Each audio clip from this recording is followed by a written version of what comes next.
So the Miami Dolphins took down the Detroit Lions, won 31-27, and I went back and looked at my last two videos that I've made, last two reviews I've made for the Dolphins, and every single time I've said that wasn't pretty to open it up. That was pretty.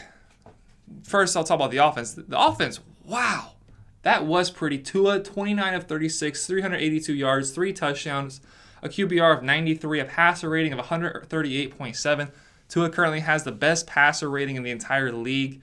Raheem Mostert led the way on the ground game. Ground game, again, was iffy. Mostert's really all we have in the ground game. And maybe we could look to address that with potential trades. That's something I covered in a video yesterday. And also we're going to cover a little bit in a video that I'm coming out with today and talk about in a second. Raheem Mostert, 14 carries, 64 yards. Tyreek Hill, the country's leading receiver, the NFL's leading receiver, 12 catches, 188 yards, didn't get in the end zone, however, is very close to already eclipsing 1,000 yards on the season, is number 1 in the league in reception yards, and then number 4 in the league in reception yards is Jalen Waddle, who has a great game too, 8 catches, 106 yards, and 2 touchdowns. The Miami Dolphins are a fireworks show. The defense isn't quite living up to what we need them to. But on the offensive side of things, this offense can hang with anybody in the league. With Tua healthy, with Tua starting and finishing a game, the Dolphins are undefeated this season. This offense is built for Tua. It wasn't built for Teddy Bridgewater. It wasn't built for Skylar Thompson. This offense is built for Tua, and Tua is getting everything out of this offense that he can. We know all the doubters. We know everybody has been calling for Tua's job, saying the Dolphins should move off of Tua. This is what Tua has needed. He's needed an offensive-minded coach. He's needed weapons. He doesn't even have the offensive line yet. We added Teron Armstead. Obviously, that is a huge difference and definitely helps him out a lot. But he still is really dealing with a really bad offensive line in front of him. We saw another starter go down on the offensive line. Liam Eichenberg had to get carted off. We'll see what happens with him, whether his season's over or not. I'm sorry to say he hasn't had a great season up to this point. Austin Jackson at the right tackle, he still hasn't come back after going down in week 2. So we're still not perfect. We're still not where we want to be, and we probably will end up using our first round pick if it doesn't get traded on an offensive lineman, and that is most certainly justified because Tua now is being able to sling it all over the field. If you could just give him a little more time, he did get sacked once, maybe twice yesterday. The ground game is still not there, and if you add offensive line help, that's going to help that out tremendously. You have a Super Bowl winning team here. This offense is on fire. I have never been a Dolphins fan sitting there watching a 3rd and 13 and saying, yeah, we'll probably pick it up. Because we can, and we do. This team is great on 3rd down. This team is top 5 in the red zone. I didn't even know that before they were talking about in the commentary team yesterday. I did not know that. We're top 5 in red zone percentage, and I'm sure that's even gone up. Going into the game, we were 65% touchdown red zone percentage. I'm sure that's gone up now with the 3 red zone touchdowns that we had. This team, when Tua is there, is on fire. Now, it was not a perfect game. That I do want to cover a couple things. The penalties. Whoa, that it is a serious the penalties has become a serious problem. If we had every single penalty called against us stand, I believe we would have had 18 penalties yesterday. That's got to change. That shows a lack of discipline. That does stem from coaching. Critiqued Mike McDaniel last week on some play calling, but this is a problem that we've seen multiple instances now where we're driving the ball and you get a holding call, you get an illegal motion. We saw it against the Vikings game where we're in their side of the field. We had like 3 plays in a row with Skylar Thompson where we're setting ourselves up either in the red zone or near the red zone, and every single play we just got backed further and further back because of penalties. That can't happen. You can't have Christian Wilkins lining up in the neutral zone twice in the same game. That's going to cost you games. That cost the Chiefs a Super Bowl opportunity when the Patriots and then played in the AFC Championship game. Chris Jones lines up off sides. There's an interception that same play, but it doesn't stand. The Patriots go on to win. If that interception stands, Chiefs win that game. That's going to cost us later down the line if it doesn't get fixed now. You can't be lining up in the neutral zone. That is the simplest penalty to not get. Jumping off sides because of the snap count or whatever, you're a little over antsy, okay. But just simply having your hand on the same line with the football, you can't do that. And Wilkins did that twice yesterday. Again, the holding calls, the illegal motion. Illegal motion is a recipe of how the Dolphins use motion like 80% of their plays. So you're going to get that. You're going to get a bunch of illegal motions, illegal shifts. Somebody didn't set in time before the snap. You're going to get that, but doesn't mean it's okay.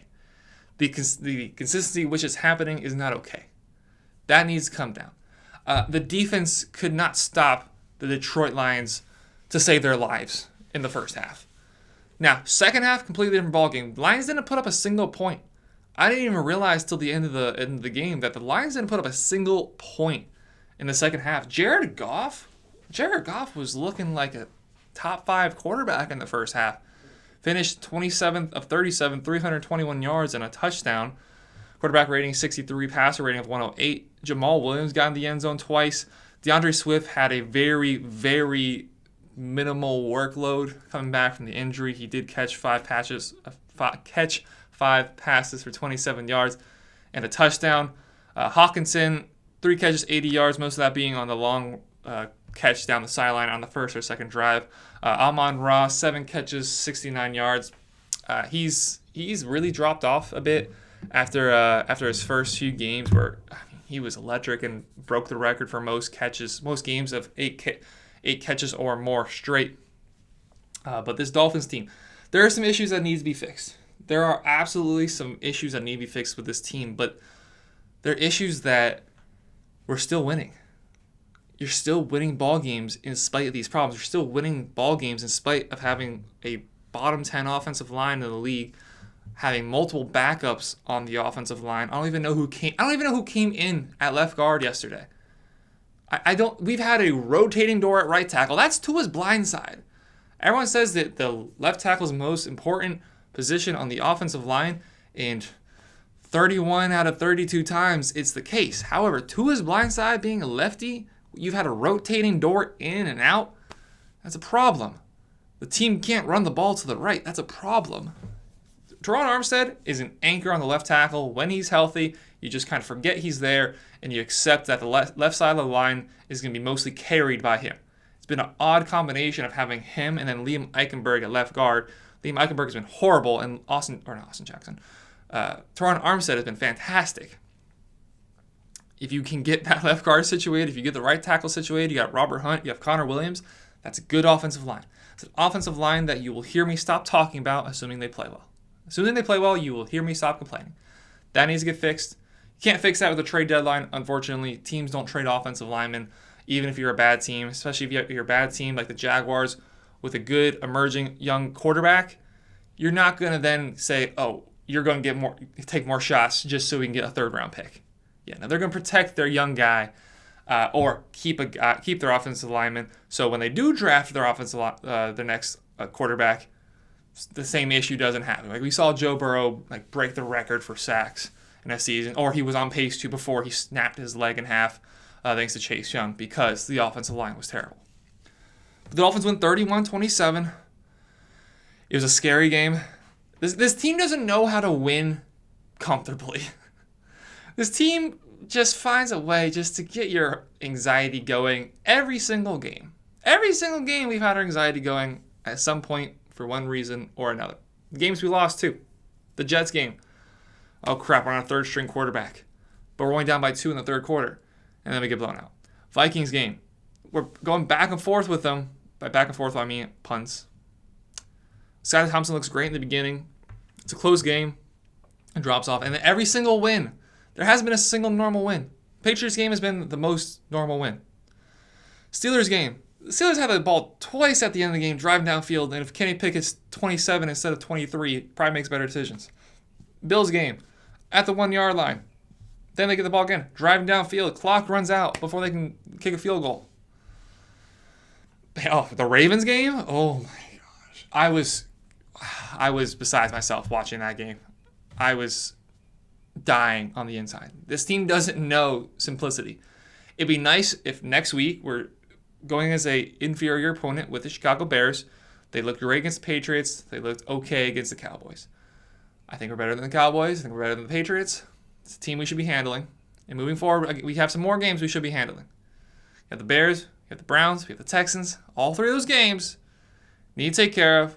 Be 8-3. We're in the playoffs still. We're still just behind the Jets. Don't worry.